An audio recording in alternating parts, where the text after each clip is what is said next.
शिवाय। ओम नमः शिवाय। ओम नमः शिवाय। शिव महापुराण चतुर्थ कोटि रुद्र संहिता 21वां अध्याय। भीमेश्वर ज्योतिर्लिंग की उत्पत्ति। सूत जी बोले, अब शिवजी अपने गणों को साथ ले वहां गए जहाँ वह महाबली काम रूपेश्वर पार्थिव लिंग के आश्रित ध्यान मग्न था। किसी ने जाकर राक्षस से निवेदन कर दिया कि राजा तुम्हारे लिए मारण का प्रयोग कर रहा है। यह सुनते ही वह राक्षस अत्यंत क्रुद्ध हो हाथ में तलवार ले राजा को मारने गया। वह राजा से बोला, हे दुष्ट आत्मन, तू ये क्या कर रहा है? सत्य सत्य कह दे, अन्यथा मैं तुझे अभी मार डालूंगा। कामरूपेश्वर का शिव में पूर्ण विश्वास था। इस विश्वास को हृदय में धारण करके राजा ने मन में बड़ी भक्ति से धैर्यपूर्वक शंकर देव की प्रार्थना की और उस राक्षस का तिरस्कार करते हुए कहा कि हे राक्षस अधम, तू मुझे क्या भय दिखलाता है? मैं चराचर के स्वामी निर्वाकार उन शिव देव को भजता हूँ जो अपने भक्तों के पालन करता है। फिर तो उस कामरूपेश्वर राजा का वचन सुन राक्षस भीम क्रोध से कंपित हो गया और बोला, मैं तेरे शिव को जानता हूँ, वह मेरा कुछ नहीं कर सकता। तू शिव के रूप को छोड़ मेरी पूजा कर, अन्यथा तुझे बड़ा दंड होगा। तब उसके ऐसे वचनों को सुनकर शिवजी में दृढ़ विश्वास वाले राजा ने उनसे कहा, मैं शिवजी की पूजा को नहीं छोड़ सकता। मेरे स्वामी सर्वोच्च हैं, वे मुझे कदापि नहीं त्यागेंगे। राजा की ऐसी बात सुनकर उस राक्षस ने अपनी पैनी तलवार उठा उस पर प्रहार करना आरंभ कर दिया, परंतु उसकी तलवार पार्थिव लिंग तक पहुंची भी न थी कि उस पार्थिव लिंग से साक्षात शिवजी प्रकट हो गए और उन्होंने अपने को भीमेश्वर नाम से घोषित करते हुए उस राक्षस से भक्त रक्षा के लिए अपने प्राण को कहते हुए अपना पिनाक उठा उसकी तलवार के 2 टुकड़े कर दिए। इसके पश्चात शिवजी के गणों तथा राक्षसों का बड़ा ही भयंकर युद्ध आरंभ हुआ, जिससे पृथ्वी व्याकुल हो गई और पर्वतों सहित 7 समुद्र विचलित हो गए। महेश्वर के क्रोधानल से जले राक्षसों के शरीर की जली भस्म संपूर्ण वर्ण में व्याप्त हो गई, जिससे अनेक औषधियाँ और मनुष्य के रूप तथा अनेकों वेश उत्पन्न हुए। इसके लेप से भूत प्रेत और पिशाच आदि सब दूर हो जाते हैं तथा ऐसा कोई भी कार्य नहीं है जो उस भस्म से ना होता हो। पश्चात वहाँ सब उपस्थित देवता और मुनियों ने शिवजी से वहाँ निवास करने की प्रार्थना की और वे लोग कल्याण की दृष्टि से वहाँ भीम शंकर नामक ज्योतिर्लिंग से उपस्थित हुए, जो सब आपत्तियों का निवारण करने वाले तथा परम पूज्य हैं। इस प्रकार से शिव महापुराण चतुर्थ कोटि रुद्र संहिता का 21वां अध्याय समाप्त।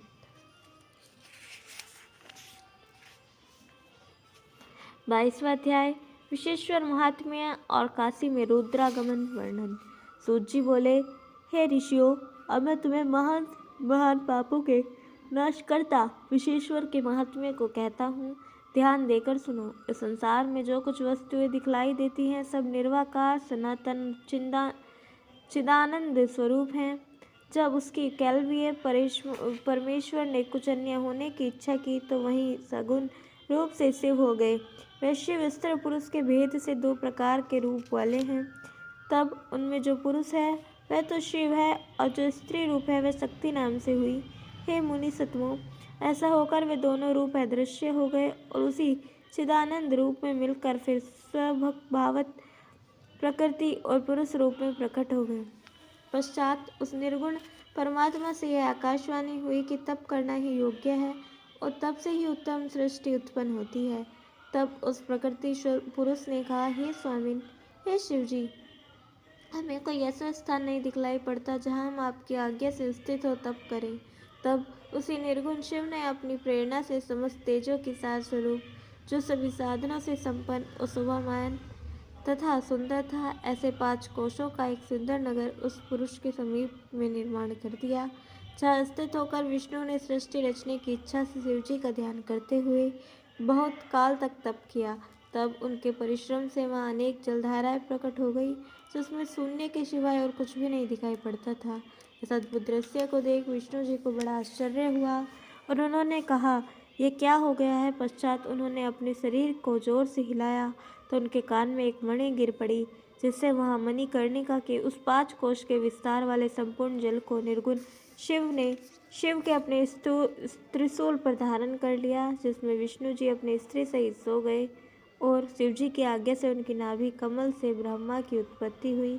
फिर तो उन्हीं ब्रह्मा जी ने शिव जी की आज्ञा से इस अद्भुत सृष्टि की रचना की और ब्रह्मांड सहित 14 लोक बनाए। जिस ब्रह्मांड को मुनियों ने 50 करोड़ योजन का कहा है, इस ब्रह्मांड में अपने अपने कर्मों से बंधे हुए प्राणी मुझे किस प्रकार पाएंगे, ऐसा विचार कर इस पंचकोशी को उन्होंने उससे पृथक रखा। इस प्रकार यह पंचकोशी लोक में कल्याणदायक तथा कर्मों को नाश करने वाली है। इसी का नाम काशी है, जो मोक्ष प्रकाशिका और ज्ञानदात्री मेरी प्रिय नगरी है। यहाँ पर शिवजी ने अपने मुक्तिदायक ज्योतिर्लिंग को स्वयं स्थापित किया है। शिवजी ने उस 5 कोश वाली सर्व साधन संपन्न काशी नगरी को अपने त्रिशूल से उतार कर मृत्युलोक में स्थापित कर दिया, जो ब्रह्मा का दिन पूरा होने पर भी नाश को नहीं प्राप्त होती, और इस प्रकार प्रलय में भी शिवजी उसे अपने त्रिशूल पर धारण किए रहते हैं। काशी में अविमुक्तेश्वर लिंग सदा स्थित रहता है, जो महान पापियों को भी मुक्ति देने वाला है। काशी से अलग रहने वाले जीवों को शाश्वत आदि मुक्तियाँ प्राप्त होती हैं। जिन प्राणियों की कहीं गति नहीं हो, उनकी वाराणसीपुरी में गति होती है, क्योंकि यहाँ महापुण्यदायक पंचकोशी कोटि त्याग को नाश करने वाले हैं। यह सर्वदा शिव की प्रिय तथा भुक्ति मुक्ति देने वाली पुरी है। हे ब्राह्मणों, मैं इस काशी की महिमा का वर्णन सैकड़ों वर्षों में भी नहीं कर सकता, फिर भी यथाशक्ति वर्णन किया है। जो भीतर से सत्व गुण युक्त और बाहर से तमोगुण वाले रुद्र हैं, उन्होंने शंकर से कहा था, हे विश्वेश्वर, हे महेश, हे महादेव, मैं आपका हूँ। आप माता पार्वती सहित मुझ पुत्र पर कृपा कीजिए। हे जगतपते, आप सर्वदा लोगों के कल्याण की कामना से यहाँ निवास करें और सबको तारें, यही मेरी प्रार्थना है। हे देव महादेव, आप ब्रह्म विष्णु आदि देवों से सर्वथा ही सेवनीय हैं। हे देव, आप इसी काशीपुरी को अपना राजधानी बना यहाँ निवास कीजिए। मैं